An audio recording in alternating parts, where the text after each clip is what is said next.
xëy na am na beneen ponk goo xam ne soxal na mbirum visa yi ndax Ousmane Sonko fësal na ni kat dañuy appliquer la réciprocité ci sunu diggante ak yenn réew yi nga xamante ni dañuy laaj visa noo jàngatee acte boobu nga xamante ne mu mel ni mi ngi jëm ci rupture gu am solo.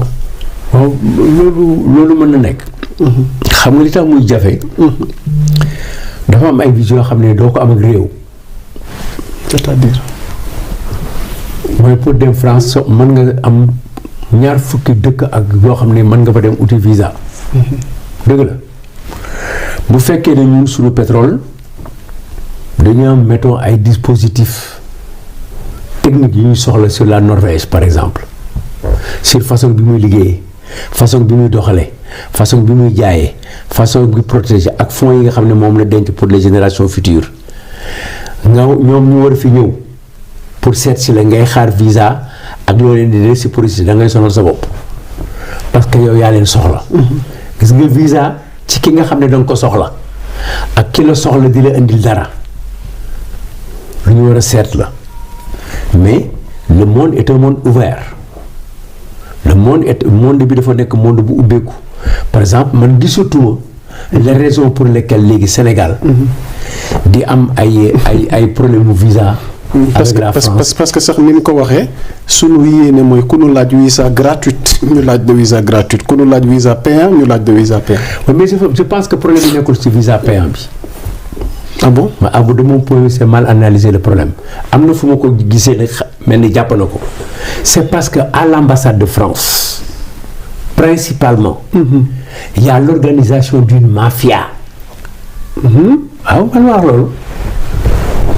à l'ambassade de France. waaw mais parce que da ngay organiser wu du wut visa doo mën a dugg ci plateforme bi.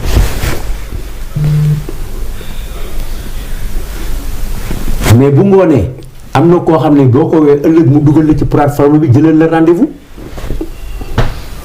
te am na koo xam ne ki mu ngi jël rendez-vous depuis 7 mois rendez-vous àggul yow nga am ko ci ñetti fan. c'est grave ça. non je te dis il y a des gens yoo xam ne dañuy am soxla France ak seen njaboot ñett wala ñeent dañuy fay 300 000 400 000 francs pour am visa pour seen famille parce que dafa bari ay intermédiaires. créer benn petit centre teg fa ay nit jox leen ay papier ñu lay tàmpeel alors bu ñu ñëwee toog ci ñu ne fii pour nga dugg fii bu kër nga teel a ñu jox la foo toog 100 000 francs ngay fay mais tu te rends compte. ensuite doo am visa ñu téye sa xaalis loolu le premier ministre je suis totalement d'accord avec lui parce que organisation mafieuse la sur les Sénégalais. Et sous nos relations avec la France loolu xaju ci. Normalement, en tout cas, beaucoup de cette question abordée plusieurs fois, et notamment avec le président Abdou Diouf quand nous l'avons rencontré dans une réunion extraordinaire au Parlement français, pour nous, il faut avoir un visa francophone. La France ne peut pas avoir les mêmes relations de visa entre le Sénégal, le Mali, la Côte d'Ivoire, comme nous entretenir ces relations avec la Chine ou la Kenya. Les pays, ils ne se valent plus. Ils ne se... Non. Ah non, ils ne se valent plus sur le plan historique. Pourquoi nous oser nous dire à dispositions réelles sur Thiaroye 44, bien que Thiaroye 44 n'a jamais été oublié, mais les dispositions avec la France, c'est parce qu'effectivement nous avons versé notre sang pour la France. Nous avons c'est France de frères et Sénégalais. France France rayul ay Sénégalais. dama ko dencoon pour France ay France a fait la France patricide la def dafa rey ay doomam.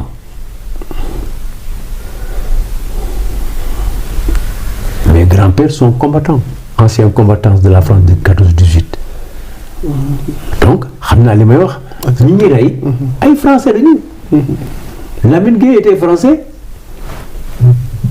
Ngalandou était français, ñoom ñëpp ils étaient français. Exactement. C'était loolu li 39-45 là, donc France moo rey ay doomam. La France a été assassinée. C'est pourquoi Senghor dit je ne reconnais plus la France. La France n'est-elle plus la France?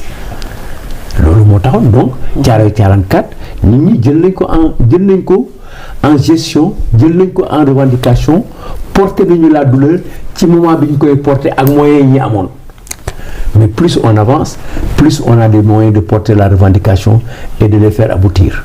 tey am na possibilité yi. ok su fekkee amoo lenn lu yokk ci débat bu jëm ci DPG bi ñu songu yenn question d'actualité bi rek laataa ñu yëkkati jotaay waxtaan bi mais il a évoqué aussi le concept de l'armée nation noo ko jàngatee. oui mais c'est un concept boo xam ne bii il faut le renforcer.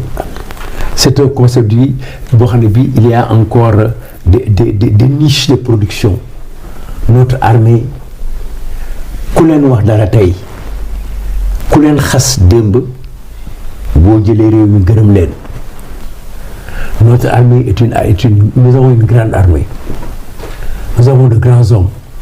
Nous avons de grands officiers. Nous avons des sous-officiers bien formés. Nous avons une armée courageuse. Mais maintenant, tout dépend de son chef. Et on a eu de grands chefs d'armée. Senghor s'en est sorti en 1962 parce qu'il avait une armée devant. Nous aurions pu éviter, l'armée a pu éviter une confrontation. Notre armée, nos polices en 1980 et quelques, je ne sais plus, sur l'affaire de la police a pu éviter l'affrontement sur la place de l'Indépendance. Notre armée est une grande armée. Par conséquent, elle a encore quelque chose à revendre dans la construction de notre pays. La politique dugg ci. Ça ne manque pas. Parce que c'est l'évolution du monde qui fait qu'aujourd'hui, l'armée vote. Les militaires ont le droit de vote. Ils votaient les dimanches avant le jour des élections. Aujourd'hui, on vote ensemble. Il y a eu des progrès énormes. Des généraux sont sortis du camp pour adhérer à des partis politiques et même diriger des partis politiques. Parce que le monde a évolué. Notre démarche démocratique a été sauvée entre 98, 99 et 2000 par l'armée. Le général Cissé, ministre de l'Intérieur, et le général Niang de l'ONEL. Et pourtant, ils sont revenus au ministère de l'Intérieur, d'autres généraux. Notre armée est devenue une potentialité énorme pour son propre développement démocratique et aussi pour le respect des institutions. Je pense qu'il nous faut d'ailleurs de nouvelles lois sur l'armée, sur la tenue militaire, sur le comportement avec les militaires, sur les comportements des citoyens avec l'armée, sur la presse et l'armée, le comportement de la presse vis-à-vis de notre armée, sur le drapeau national, sur nos sceaux. Il serait intéressant de légiférer sur ces questions-là pour qu'on puisse tenir compte de plus en plus ci li nga xam ne moom la armée muy représenté ci suñu dëkk. Bravo à nos forces armées. Maintenant, et la situation elle est là, elle est ce qu'elle est. Politique dugg na ci dugg ci. On verra bien avec le nouveau régime où est-ce qu'on en viendra. Voilà.